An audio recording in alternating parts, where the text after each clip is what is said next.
Olá, hoje nós vamos dar continuidade na nossa minissérie de mensagens na Semana da Páscoa.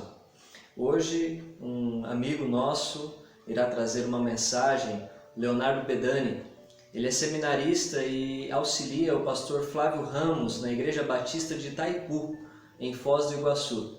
Que essa mensagem possa abençoar o seu coração e fortalecer o seu espírito e a sua fé em Cristo Jesus. Deus te abençoe.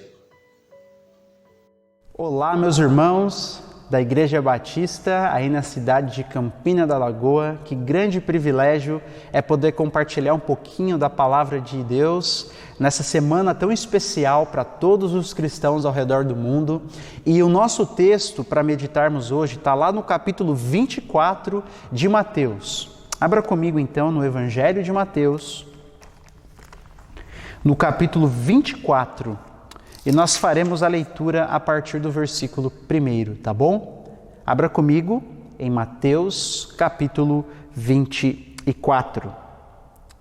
Mateus 24, versículo 1, diz assim: Jesus saiu do templo, e enquanto caminhava, seus discípulos aproximaram-se dele para lhe mostrar as construções do templo. Vocês estão vendo tudo isso? Perguntou Jesus. Eu lhes garanto que não ficará aqui pedra sobre pedra, serão todas derrubadas. Tendo Jesus se assentado no Monte das Oliveiras, os discípulos dirigiram-se a ele em particular e disseram: Dize-nos, quando acontecerão essas coisas? E qual será o sinal da tua vinda e do fim dos tempos? Jesus respondeu: Cuidado que ninguém os engane. Pois muitos virão em meu nome dizendo, eu sou o Cristo, e enganarão a muitos. Vocês ouvirão falar de guerras e rumores de guerras, mas não tenham medo. É necessário que tais coisas aconteçam, mas ainda não é o fim. Nação se levantará contra nação e reino contra reino. Haverá fomes e terremotos em vários lugares. Tudo isso será o início das dores. Então eles os entregarão para serem perseguidos e condenados à morte, e vocês serão odiados por todas as nações por minha causa. Naquele tempo, muitos ficarão escandalizados, trairão e odiarão uns aos outros, e numerosos falsos profetas surgirão e enganarão a muitos. Devido ao aumento da maldade, o amor de muitos esfriará. Mas aquele que permanecer até o fim será salvo. Versículo 14. E este evangelho do reino será pregado em todo o mundo como testemunho a todas as nações, e então virá o fim. Até aqui, primeiramente, a nossa leitura da palavra de Deus, tá bom? Esse texto, então, os estudiosos vão dizer que está se referindo a dois episódios. Primeiro, a queda de Jerusalém no ano 70 depois. Olhando para o templo, diz que não ficaria pedra sobre pedra. E essa profecia de Jesus foi cumprida no ano 70. Quando um general romano, quando as tropas romanas destruíram Jerusalém e destruíram o templo de Jerusalém, cumprindo essas palavras de Jesus. Mas também esse texto, esse discurso de Jesus, se refere à sua segunda vinda. É por isso que no versículo 3, então, os discípulos perguntam, Dize-nos, mestre, quando acontecerão essas coisas e qual será o sinal da tua vinda e do fim dos tempos? Então o discurso de Jesus aqui passa por esses dois eventos, a queda de Jerusalém, mas também a sua segunda vinda, o fim dos tempos. E algumas lições valiosas nós podemos tirar a respeito do ensino de Jesus, então, sobre a sua segunda vinda. Primeiro, Jesus ele vai mudar o foco dos discípulos. Perceba comigo no versículo 3 que os discípulos perguntam quando e qual seria o sinal. Os discípulos queriam saber o quando e como se daria essa vinda de Jesus. Mas Jesus responde apenas o como, responde apenas com os sinais. Perceba, Jesus ele responde, olha, cuidado no versículo 4, que ninguém os engane, pois muitos virão em meu nome dizendo, eu sou o Cristo. Então ele dá vários sinais que estão apontando para o fim. É como se Jesus estivesse dizendo assim, olha, não compete a vocês saberem o quando. Não compete a vocês saberem o dia que isso vai acontecer. Somente Deus sabe disso. Esse é o ensino claro de Jesus aqui, o dia e a hora ninguém sabe. Os discípulos queriam saber o quando, o dia e a hora, mas Jesus está mudando o foco. Olha, não fiquem preocupados aqui com o quando.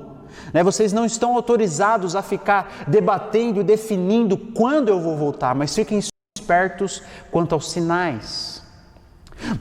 Então, meus irmãos, a gente deve nos preocupar em pessoas ficarem definindo e falando quando, é agora. Muitas seitas foram fundadas por pessoas que estavam definindo quando Jesus iria voltar. Mas nós não estamos autorizados a fazer isso. Agora, com toda essa questão de pandemia, vários vídeos circularam no WhatsApp de pessoas falando que agora é o fim, mas nós não estamos autorizados a falar isso. Nós não podemos definir quando Jesus vai voltar. Jesus não queria que nós definíssemos isso. A nossa preocupação deve ser estarmos alertas. E é por isso, talvez, que Jesus não falou e não autorizou que nós, os seus discípulos, debatêssemos quando Ele voltaria. Porque talvez, se nós soubéssemos quando, muitos iriam desanimar, do tipo, nossa, mas Jesus vai voltar só no ano 5120. Faltam ainda mais de 3.000 anos. Então, eu não vou me preocupar tanto, ou ficaria desanimado, eu poderia ficar desiludido, poderia ficar tranquilo, não estou tão preocupado com isso, não. Jesus pode voltar amanhã, Jesus pode voltar hoje, Jesus pode voltar daqui 3.000 anos, nós não sabemos quando. E nós não devemos nos preocupar com isso, mas devemos estar alertas. É por isso que Jesus diz no versículo 4, olha, cuidado com os falsos profetas, cuidado com a perseguição, cuidado com o sofrimento. Isso tudo está indicando que é o início do fim. E nós podemos ver que os cristãos, ao longo de toda a história, eles viveram preparados, se preparando, em alerta, imaginando que Jesus poderia voltar amanhã. Esse é o meu e o seu papel. Não ficar debatendo quando, e chip da besta e não sei o que, não. Mas sim, quais os sinais? Olha, está acontecendo aquilo que Jesus falou. Vamos estar alertas, vamos permanecer alertas. Então, Jesus aqui está mudando o foco. Não devemos ficar preocupados com quando, mas sim nos sinais, mas sim em estar alerta, porque pode ser a qualquer momento. Esse é o primeiro ensinamento valioso que esse texto nos mostra aqui. Mas o segundo também, um segundo ensinamento valioso desse texto, é que ele nos mostra que haverá intensa perseguição e sofrimento. Muitos cristãos, eles esquecem disso, que haverá e há, até mesmo hoje, intensa perseguição e sofrimento por parte das pessoas contra os cristãos. O cristianismo é a religião que mais é perseguida nesse mundo. Ainda hoje o cristianismo é extremamente perseguido.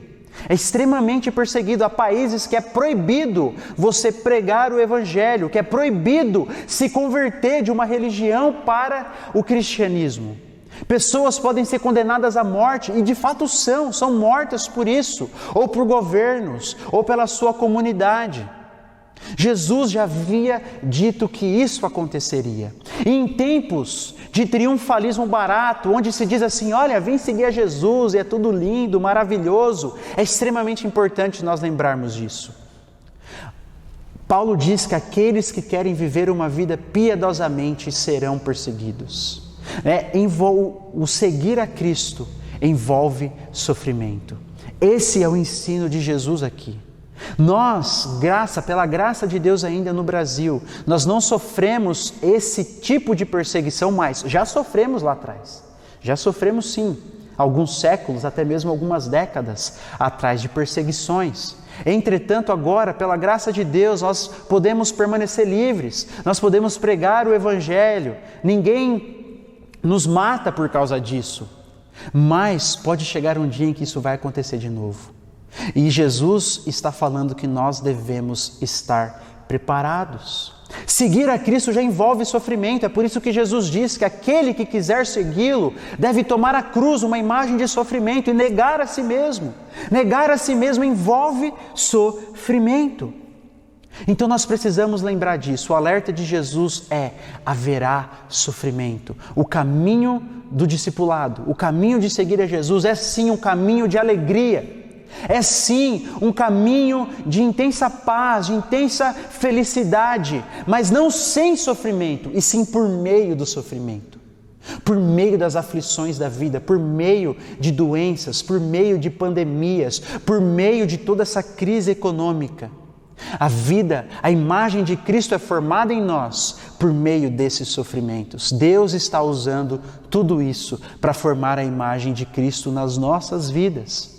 E o ensinamento de Jesus aqui nos lembra disso. Nós devemos estar preparados. Nós devemos estar preparados para não nos escandalizar quando o sofrimento bater na nossa porta por causa do nome de Jesus Cristo. E um terceiro ensinamento, então, o primeiro é que Jesus ele está chamando o nosso foco tirando o nosso foco do quando, e sim para estarmos alertas, olharmos os sinais. O segundo ensinamento é que nós passaremos por sofrimento. Muitos dos nossos irmãos já estão passando, e isso vai crescer, isso vai piorar. E o terceiro ensinamento, meu irmão, que nós podemos aprender com esse texto aqui, é que tudo isso terá um fim. Olha comigo no versículo 29 agora. Diz assim o texto: imediatamente após a tribulação daqueles dias, o sol escurecerá e a lua não dará sua luz, as estrelas cairão do céu e os poderes celestes serão abalados. Então aparecerá no céu o sinal do Filho do Homem, e todas as nações da terra se lamentarão, e verão o Filho do Homem vindo nas nuvens do céu com poder e grande glória. E ele enviará os seus anjos com grande som de trombeta, e estes reunirão os seus eleitos dos quatro ventos, de uma extremidade à outra dos céus. Eu queria te dizer então que esse texto, ele vai nos dizer isso. Olha, o sofrimento pode piorar de maneira drástica. Terremotos, epidemias, intensa perseguição, traições vão e podem acontecer. Penas de morte. Jesus disse isso. Sermos entregues para as prisões. Mas veja que tudo isso termina com Ele retornando. Tudo isso termina com o fim do sofrimento. O sofrimento vai acabar. Não importa o quão grande possa parecer aos nossos olhos, mas tudo isso terá um fim. Como disse alguém certa vez, toda dor é por enquanto, porque um dia Cristo voltará e Ele enxugará dos nossos olhos toda lágrima, todo pranto será tirado e viveremos em eterna alegria para todo sempre. Cristo fará reta todas as coisas, Cristo fará tudo novo. E essa é a nossa esperança, é nisso que nós nos agarramos, é nisso que nós devemos depositar a nossa confiança, que um dia Ele voltará. E essa é a mensagem que devemos anunciar a todas as nações: Cristo está voltando. E será um dia de extrema alegria para aqueles que pertencem a Ele, mas de extremo sofrimento e lamentação para aqueles que não pertencem a Ele. Então, nós devemos, meu irmão, nos alegrar e esperar ansiosamente pelo dia em que veremos o nosso amado, pelo dia em que Jesus voltará e fará certa todas as coisas. Por isso, nessa semana, especialmente no final de semana, que comemoramos então a ressurreição de Jesus no domingo de Páscoa, lembre-se que Ele ressuscitou, mas um dia Ele voltará. Ao estar ali, junto com a sua família pequena, na sua casa, e meditar sobre o significado da Páscoa, da ressurreição de Jesus, lembre-se, Ele ressuscitou, mas um dia Ele voltará. Ele ressuscitou e Ele voltará como Rei e nos levará seguros para o nosso lar. Ele enxugará de nossos olhos toda lágrima, tirará todo o sofrimento, fará certa todas as coisas, extirpará desse mundo todo o sofrimento e viveremos diante dele por toda a eternidade, adorando, louvando por tudo aquilo que Ele fez por nós. Viva com essa alegria, viva sabendo que Jesus ressuscitou e que Ele voltará. Ele vai voltar, meu irmão, e vai nos buscar. Que Deus abençoe a sua vida e que essa possa ser uma palavra que te inspire nessa semana e te faça relembrar de que Jesus Cristo vai nos buscar. Ele é o nosso fiel cuidador, Ele é o nosso pastor supremo, Ele cuida de cada uma de suas ovelhas e está nos preparando um lar eterno. Que Deus abençoe a sua vida.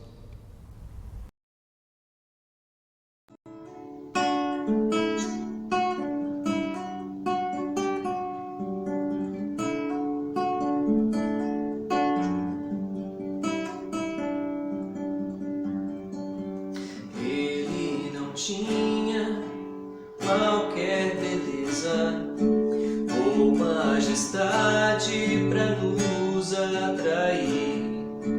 Nada em sua aparência para o desejarmos, mas rejeitado entre os homens, ainda assim carregou nossas dores, e o seu castigo nos traz paz, e a esperança não se esvai. A oferta pela culpa ele ofereceu para satisfazer o Criador. Ele morreu para que a sua luz em nós pudesse brilhar. O Filho do amor se entregou em nosso lugar.